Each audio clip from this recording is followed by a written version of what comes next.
Hello, Aquarius rising, my little weirdos. I love ya. I love ya. What life's been interesting lately for you, huh? Well, I hope you're ready for your April 2023 quickie astrological forecast. I got a little something for you because you've had some major stuff happen going on in the last so many months and shifts that happened in your just everyday world. One being Saturn finally leaving your sign, and then Pluto entering your world and going to start off a 20-year journey of massive regeneration and transformation. It happens slow, but first things first, let's just deal with April. Will ya? Let's do this. So when we get to April 3rd, there's a planet Mercury that deals with how one communicates, how their ideas, thoughts, and opinions, all types of things that we formulate in our mind, and how we communicate those things, how something gets from point A to point B, and the transferring and the messaging between that. That's Mercury. That's Hermes, the messenger of the gods, in the sign of Taurus, an earth sign. This is happening in entering the place of home and what the past means for you, what home is, the bottom of your chart. A lot of times this can play out through memories too, actually, in an interesting way, but that's where it's happening. I'm setting this up for you because I'm going to fulfill this story a little bit more by the end of this video, okay? So we know that Mercury enters in the place of home for you and how you're going to be processing and communicating there. That happens on April 3rd. On April 5th, 2 days later here in the beginning of April, we have a major full moon in the sign of Libra, an air sign that deals with the politics of relationships and the balancing of all relationships. This is happening in the place of your chart that deals with a higher learned aspect of yourself, where we acquire truth, where we find ourselves learning at a higher philosophical, ethical level, and how we bring those things into our lives and incorporate our truth into our lives. And so your relation to that is connected and exposed through this full moon. But it doesn't just end there, because in that part of your world, it's connected to something else in another part of your chart. And the reason is because this has to do with like how there's the external knowledge that you acquire that I'm talking about, that you bring into your truth. Then there's the internal knowledge that you have, and they're tied into each other. And this full moon is going to show a balance, or wanting to balance those two parts, the internal knowledge and the external knowledge in your world.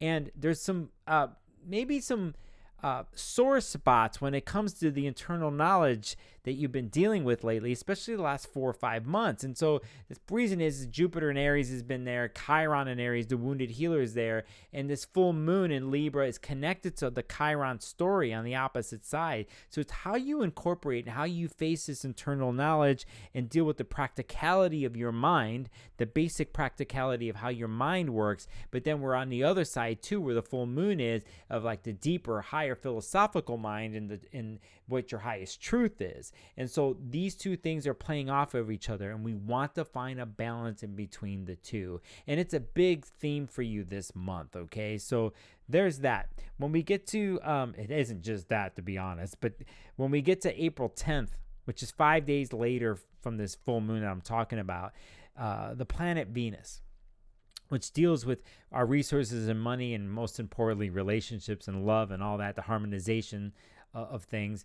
It enters the sign of Gemini, and this is the good vibes for you, actually. I feel good because this is going to be a little bit, what I'm about to tell you is going to be your go-to place, and it enters the part of your chart that deals with how you connect to creativity and pleasure.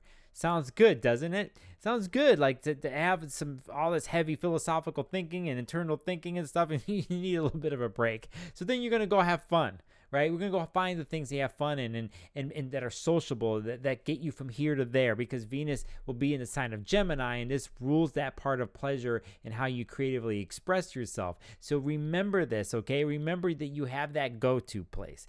When we get to the 19th of April, which is 2 weeks later after the full moon I talked about, here we have the new moon in Aries, which is actually a solar eclipse, and it is touching upon that part of your chart that deals with the internal thinking and how you process first, and the facts and what comes out, and then how you do and interact with that within your immediate surroundings, through friends, through your neighbors, through your siblings. This immediate place and how internal knowledge is there, and how it kind of comes out. And there's something there that is there's a there's a change that happens with this new moon and solar eclipse. There's a setting off of a story that's going to actually be around for the next year and a half.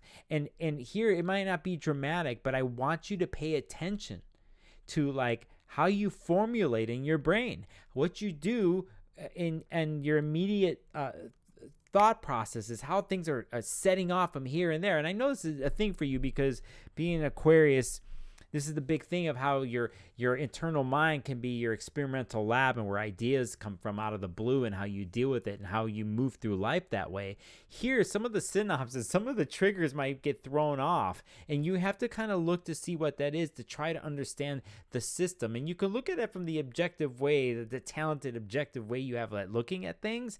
But I also think when we deal with internal knowledge and base core way of learning things, that's pretty much what's up for evaluation here with this new moon and this solar eclipse. There's an ending in the beginning. Something's happening, something's shifting, and it goes into a longer story. Now, if you noticed, we talked about the full moon in the beginning of the month and then this new moon, and they're triggering and hitting these places of internal knowledge, external knowledge, where we bring things in and philosophize, and it's ethical, the internal core-based way and practical thinking. Stick to this. It's a big part. It is the big part of the month. 2 days later, and this is the last thing, 2 days later on the 21st, how I started this video talking about Mercury being in the place of home and how you deal with home and how you communicate with home and family and memories and your connection to that. Mercury in Taurus, for being there for 3 weeks, is going to stop on the 21st, go backwards for 3 weeks on the Mercury retrograde, and eventually finish that whole cycle all through the month of May. So we want to have a clear brain this month, and we think about how you formulate your thoughts and what the base core knowledge that you have, and then the bigger, farther out, like questions of existence, philosophical language, other higher truths that you can research and that incorporate into your life. And we do this a lot of times through a book, through education, through workshops, retreats, so on and so forth. In the end, what's going on up here and how it's connected to here, your heart and everything, will show itself and play itself out in the narrative and the story of home, family, and the past. Now, I'll end it that way. Thank you for watching. If you've never been here before, I'm Sparkles of Gold, aka Nicolas Polymenakos. I love what I do. I do my best on one-on-one consultations. You can book one with me. You could check out my other YouTube videos. You could press the subscribe button or leave a comment. You do whatever you want to do. I'm not going to corner you, my Aquarius friends, because you need your space, especially the space in your mind this month. Until then, I'll see you on the next video.